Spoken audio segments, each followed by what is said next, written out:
Deobra Redden. En el Tribunal de Distrito del Condado de Clark, una pesadilla estaba a punto de desencadenarse. En un aterrador momento captado por la cámara, Deobra Redden, de 30 años, se impulsó sobre el estrado como un superhéroe de la vida real y golpeó violentamente a la juez Mary Kay Holthus contra una pared. Siéntate mientras profundizamos en los detalles de lo sucedido. Deobra Redden cargos: intento de asesinato, agresión a una persona protegida, agresión de un oficial, agresión de un preso, intimidación a un funcionario público, extorsión. Todo empezó cuando Deobra Redden, un hombre de 30 años con un pasado problemático, se vio envuelto en una batalla legal, enfrentándose a un cargo de intento de agresión con lesiones corporales graves. La sala del tribunal bullía de expectación, mientras la juez Mary Kay Holthus se preparaba para condenar a Redden por su presunto delito. Nadie podía imaginar que esta vista rutinaria pronto se convertiría en una pesadilla. Cuando el proceso estaba a punto de comenzar, Redden, que antes había estado suplicando a la juez que no le enviara a prisión, parecía tener algo bajo la manga. «Me gusta basado en mi historia criminal. Siento que no debería ser como enviado a prisión, por segunda vez», como explicó después. Él creía que ella tenía una venganza personal contra él, convencido de que ella estaba fuera para conseguirlo. Estos pensamientos le consumían, alimentando su ira y frustración. La juez Holthus, ajena a la tormenta que se estaba gestando en el interior de Redden, prosiguió con el proceso. Revisó meticulosamente las pruebas, considerando cuidadosamente la sentencia apropiada para el presunto delito de Redden.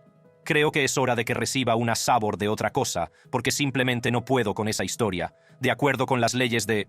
De repente, sin previo aviso, Redden saltó por encima del banquillo con una agilidad asombrosa. Era como si se hubiera transformado en un superhéroe de la vida real, impulsado por una fuerza invisible. La sala se sumió en el caos cuando Redden golpeó con fuerza al juez Holthus contra una pared cercana. Desató una ráfaga de golpes, golpeando a la juez Holthus en la cabeza e incluso arrancándole mechones de pelo. En medio del caos, los funcionarios del tribunal y el personal de seguridad se apresuraron a intervenir. En medio del caos, los funcionarios del tribunal y el personal de seguridad se apresuraron a intervenir. La lucha fue intensa, con puñetazos y choques de cuerpos en un intento desesperado por recuperar el control de la situación. Durante el caos, 3 personas resultaron heridas. El juez Holthus, principal objetivo de la agresión de Redden, sufrió la peor parte. Su cabeza se golpeó contra la pared, dejándola desorientada y con un dolor insoportable. Luchó por protegerse y se refugió bajo su escritorio, tratando desesperadamente de evitar más daños. La sala se sumió en el caos y la sangre salpicó los documentos, la mesa del juez y las paredes. El espacio, antes sereno y ordenado, se había transformado en una escena de horror y violencia. Tras el aterrador ataque, las fuerzas del orden detuvieron rápidamente a Redden. Mientras le registraban, de sus labios escaparon palabras escalofriantes. Confesó haber tenido un mal día y admitió haber intentado matar al juez Holthus. La gravedad de sus intenciones provocó escalofríos entre los presentes, que se enfrentaron a la realidad de lo que acababa de ocurrir. Una semana más tarde, Redden volvió a los tribunales, acusado de varios cargos, entre ellos intento de asesinato y varios cargos de lesiones. El giro fue que fue condenado por el mismo juez que atacó a 19 a 48 meses de prisión. Michael Marin. En el Tribunal Superior del Condado de Maricopa estaba a punto de producirse un momento aterrador. Michael Marin, de 53 años, financiero, abogado, exoperador de Wall Street y millonario estadounidense, tuvo un trágico final en la sala del tribunal después de consumir algo que, en última instancia, le llevaría a la muerte. Prepárese para profundizar en los detalles de este impactante e inolvidable momento que se desarrolló ante los ojos del mundo. Michael Marin, cargos, incendio provocado. Michael Marin era un conocido financiero, abogado, exoperador de Wall Street y millonario que llevaba un estilo de vida lujoso, disfrutando de las cosas buenas de la vida. Una de sus adquisiciones más notables fue una mansión multimillonaria en Arizona, testimonio de su riqueza y éxito. Pero sus gustos extravagantes no se quedaban ahí. Marin era un apasionado del arte y poseía una impresionante colección que incluía los legendarios grabados de Pablo Picasso. A pesar de sus logros y de su éxito exterior, la vida de Marin dio un giro oscuro que acabaría llevándole a la ruina. Se vio envuelto en una red de problemas financieros y deudas crecientes. Con las deudas crecientes y la amenaza de perder su amada mansión, llegó la desesperación. En un intento desesperado por escapar de sus problemas financieros, Marin recurrió a un impactante acto incendiario.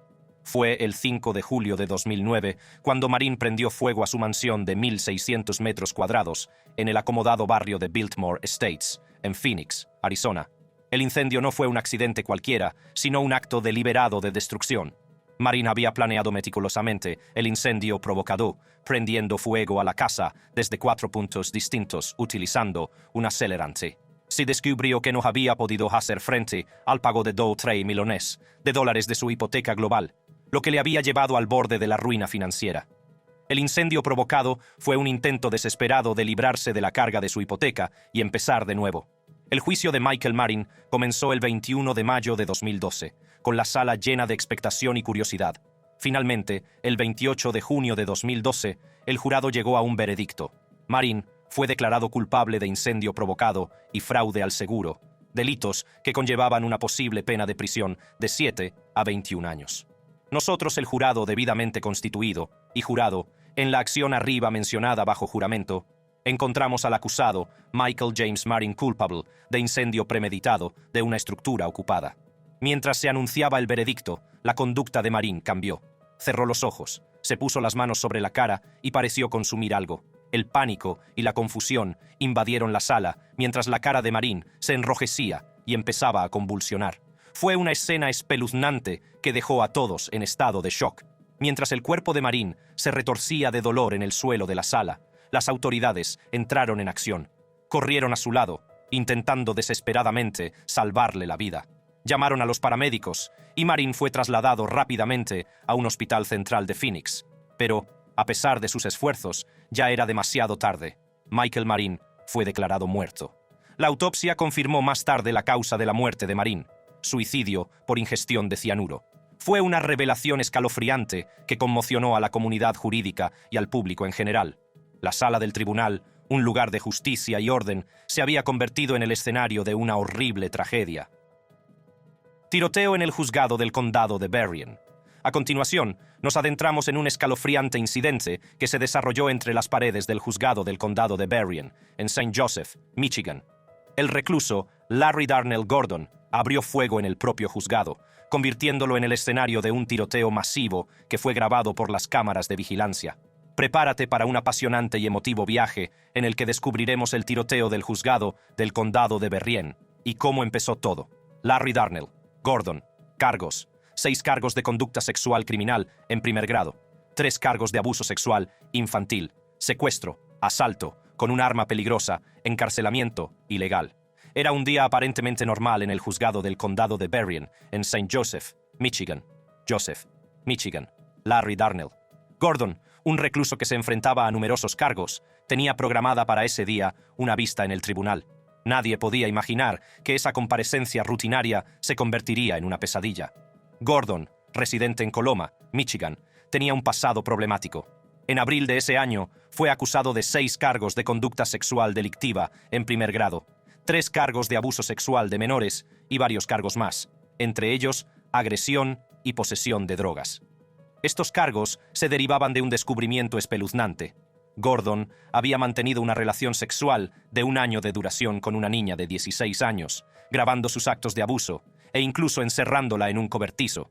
Se enfrentaba a la posibilidad de una cadena perpetua y estaba decidido a escapar de las garras de la justicia. Según el sheriff del condado, Gordon había sido esposado por delante, en lugar de por detrás de la espalda, y la sujeción no estaba unida a una cadena ventral que restringiera aún más sus movimientos. Fue un pequeño descuido, pero que tendría graves consecuencias. Aquel fatídico día, cuando Gordon era conducido a la celda de detención, vio una oportunidad. En un movimiento audaz, atacó al ayudante del sheriff, lo dominó y se apoderó de su arma. Esto llamó la atención de 2 alguaciles, Joseph Zangaro y Ron Kienzle. Cuando Zangaro y Kienzle se acercaron, Gordon les apuntó con el arma robada, efectuando disparos que acabarían con sus vidas en un instante. El juzgado, antes lleno de sonidos de justicia, se sumió ahora en el caos. Aunque la mayoría de los disparos se produjeron fuera de cámara, no dejó de ser un momento aterrador. Gordon, ahora armado y peligroso, se dirigió a un pasillo público, donde brevemente tomó rehenes. Sin embargo, otros 4 alguaciles, en una fracción de segundo, dispararon sus armas, poniendo fin al alboroto de Gordon. En el caos que siguió, una civil, Kenya Ellis, también resultó herida de bala, con heridas en el brazo que no pusieron en peligro su vida. el balance de este trágico suceso fue devastador y dejó a una comunidad conmocionada y de luto. Mónica Contreras. Era un día aparentemente normal en el juzgado de familia de Las Vegas, Nevada, cuando Mónica Contreras, de 26 años, llegó para asistir a una vista rutinaria. Su propósito era anular una orden de alejamiento temporal presentada contra ella por su marido, del que estaba separada. Poco podía imaginar que ese día pronto se convertiría en un calvario aterrador grabado por las cámaras. Comenzó la vista, que duró solo unos minutos. El maestro de audiencia, Patricia Doninger, anunció la decisión. Juez, así que voy a cerrar el caso y disolver la orden Contreras. Muy bien, gracias. Con la audiencia concluida, Contreras creyó que podría abandonar la sala y dejar atrás este capítulo. Sin embargo, sus esperanzas se vieron truncadas cuando el alguacil Ron Fox se acercó a ella, solicitando su presencia en otra sala para un registro de drogas.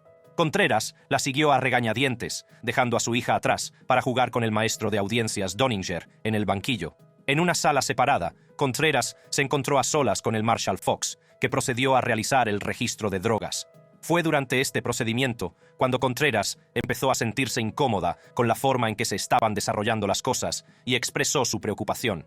Sin embargo, el Marshal Fox continuó registrando su bolso, cada vez más insatisfecho con lo que estaba escuchando, y decidió arrestarla por hacer falsas acusaciones contra un oficial de policía. Fox: bien, así que la historia se mantiene. Espósenla, la traeremos. Contreras: ¿por qué iba a estar esposada? Marshal: date la vuelta, pon las manos en la espalda. Contreras: ¿por qué me arrestarían? Marshal: date la vuelta. Fox: espera, Contreras. ¿Por qué, señor? ¿Por qué me arrestarían? ¿Puede decírmelo, por favor? Marshal: date la vuelta, pon las manos. Fox: por acusaciones falsas contra un oficial de policía. Contreras: ¿qué? Lo más chocante fue que la jueza Doninger, que había estado presente durante el registro de drogas, dio la espalda a la situación, aparentemente ignorando la angustia de Contreras. Sin más explicaciones sobre los cargos que se le imputaban, Contreras quedó desolada cuando supo que su hija iba a ser expulsada de la sala. Lo que Contreras no sabía era que esas personas estaban intentando que se retractara de lo que era verdad, y como no podía separarse de su hija, así lo hizo. Mientras Contreras permanecía esposada delante de su hija, dirigió su ira hacia el maestro de audición Doninger, que parecía haber hecho oídos sordos a sus súplicas de ayuda. ¿Cómo has podido hacerme esto? ¿Cómo has podido mirar? ¿Cómo pudiste mirar? Me pediste que me subiera la camisa. Déjame en paz. No quiero ir a la cárcel. Solo intento defenderme.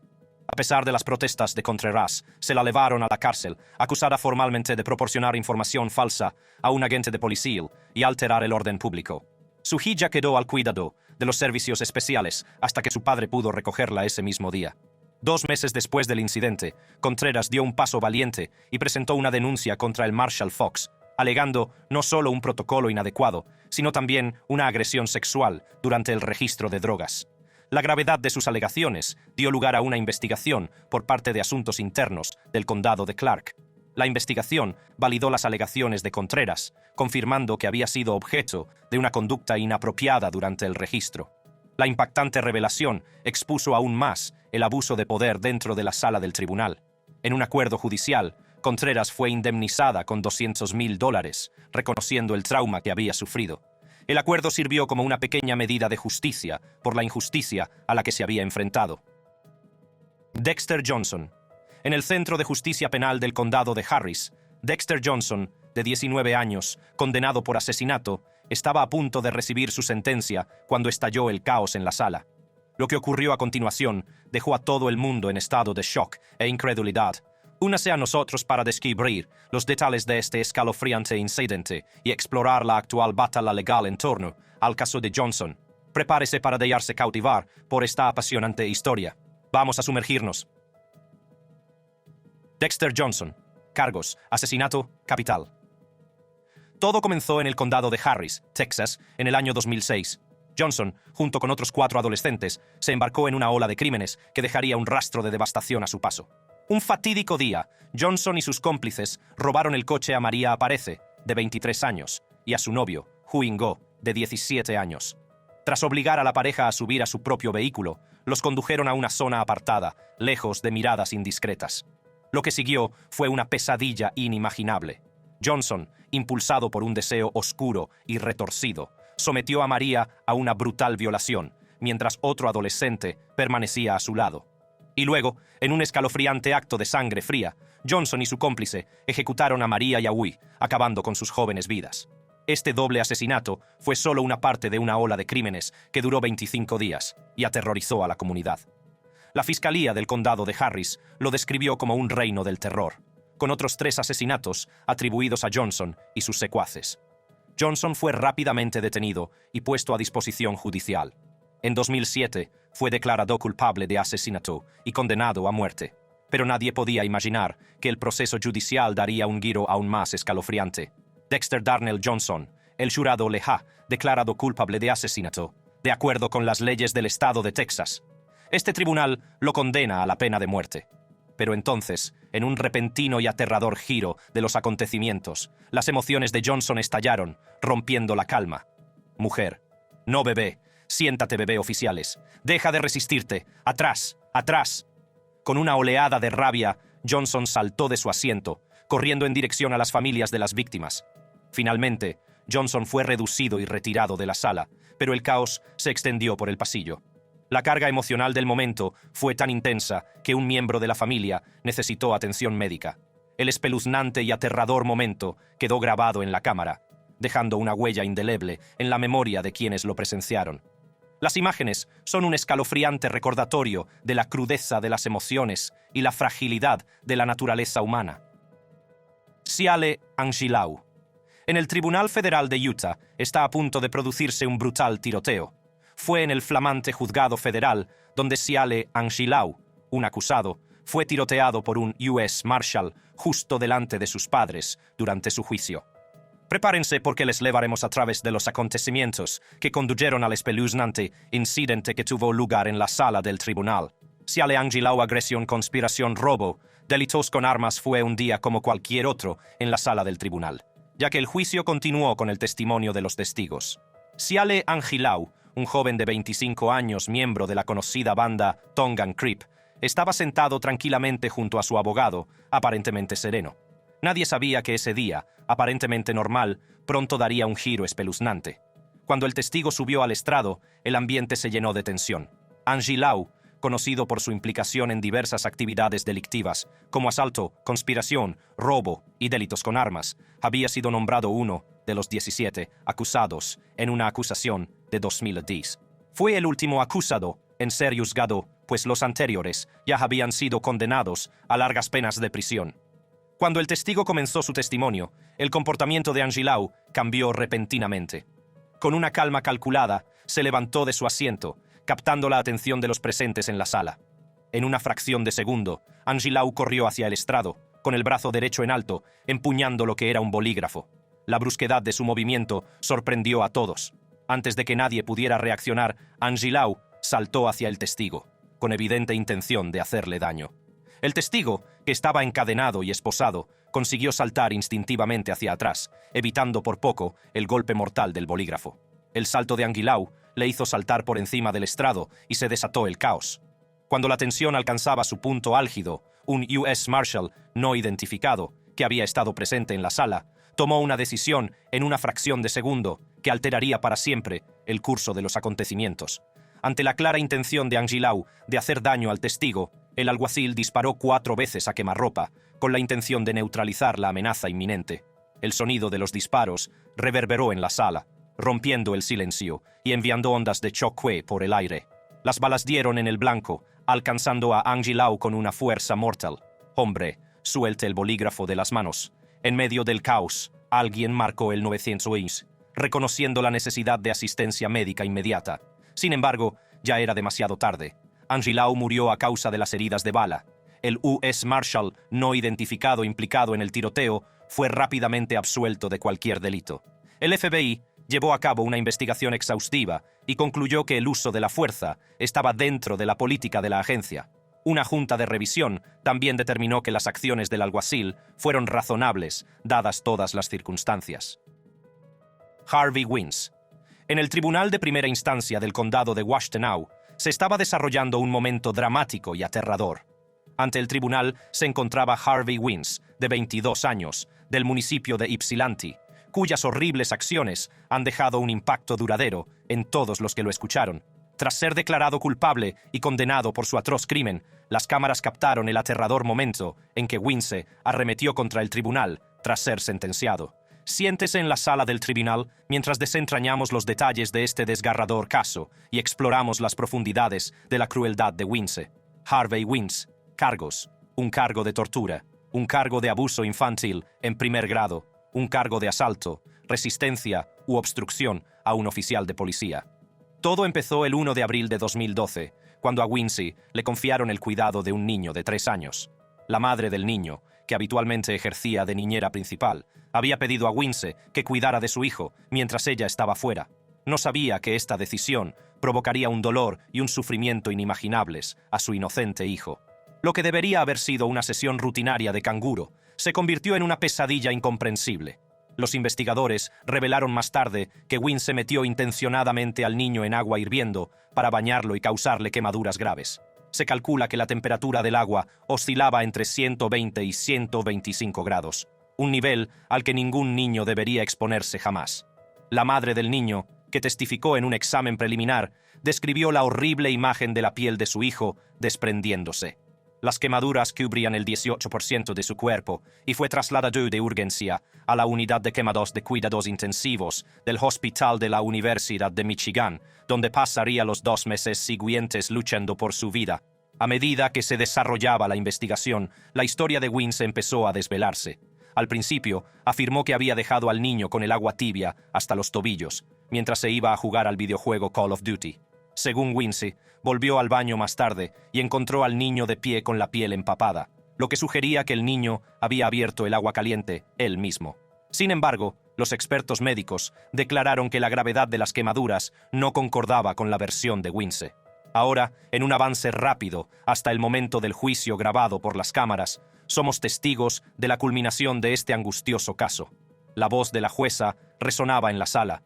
Sus palabras tenían el peso de la justicia cuando sentenció a Wince a 15 años de prisión en el Departamento Correccional de Michigan, crédito de 393 días concurrentes. Por el cargo 1 y por el cargo, debía cumplir entre 31 años y 8 meses y 65 años de prisión por un cargo de tortura. La sentencia por un cargo de abuso infantil en primer grado, de 10 a 15 años, se cumpliría simultáneamente con la sentencia por tortura. Además, Wince fue condenado a 10 meses y 16 días de cárcel por el cargo de agresión, resistencia u obstrucción a un agente de policía. Pero para Wince, la realidad de su destino parecía ser demasiado insoportable. En un giro repentino y sorprendente de los acontecimientos, estalló en un ataque de ira. Gritó, maldijo y protestó por su inocencia, con una voz llena de una mezcla de desesperación y desafío. La sala del tribunal se convirtió en un caos, mientras la gente gritaba e intentaba calmar a Wince. Wince, espere, fiscal. ¿Por qué quiere procesarme? Soy un buen hombre. Nunca he hecho nada, hombre. No le hice una mierda a ese niño. ¿Por qué me están procesando? ¿Por qué me están procesando? ¿Qué hice? Mostrando gran angustia ante la sentencia, Wince se resistió a los agentes judiciales, agitando su cuerpo mientras intentaban sujetarle. La lucha fue intensa, y Wince luchó con todas las fuerzas que le quedaban. Finalmente, los alguaciles consiguieron dominar a Wince y sacarlo de la sala. Pero el impacto de su arrebato perduró en el aire, provocando más caos, especialmente entre los miembros de su propia familia. Soy el pastor. Cálmese. Puede calmarse. Soy tu pastor. Cálmate. Soy tu pastor. Cálmate. El estallido aterrador había dejado una marca indeleble en todos los que lo presenciaron. Sirvió para recordar la importancia de la justicia y la necesidad de proteger a los miembros más vulnerables de la sociedad. Juez John Murphy. Ser juez puede ser duro, sobre todo porque se espera que uno mantenga la calma, sea cual sea la situación. Sin embargo, en el caso del juez John Murphy, ocurrió lo contrario. Presidiendo un caso en el Palacio de Justicia del Condado de Brevard, el juez John Murphy, conocido por su comportamiento estricto, perdió completamente el control, lo que resultó en un altercado físico que conmocionó a la comunidad jurídica y al público por igual. Prepárese mientras exploramos lo que sucedió en la sala del tribunal y profundizamos en las consecuencias de este increíble momento judicial. Todo comenzó un día aparentemente normal en la sala del juez John Murphy. El ambiente era tenso, ya que se juzgaba un caso penal y la defensa y la acusación presentaban sus argumentos. Nadie sabía que este procedimiento rutinario pronto se convertiría en un caos. El abogado de oficio, Andrew Weinstock, representaba a su cliente, un acusado que se enfrentaba a graves cargos.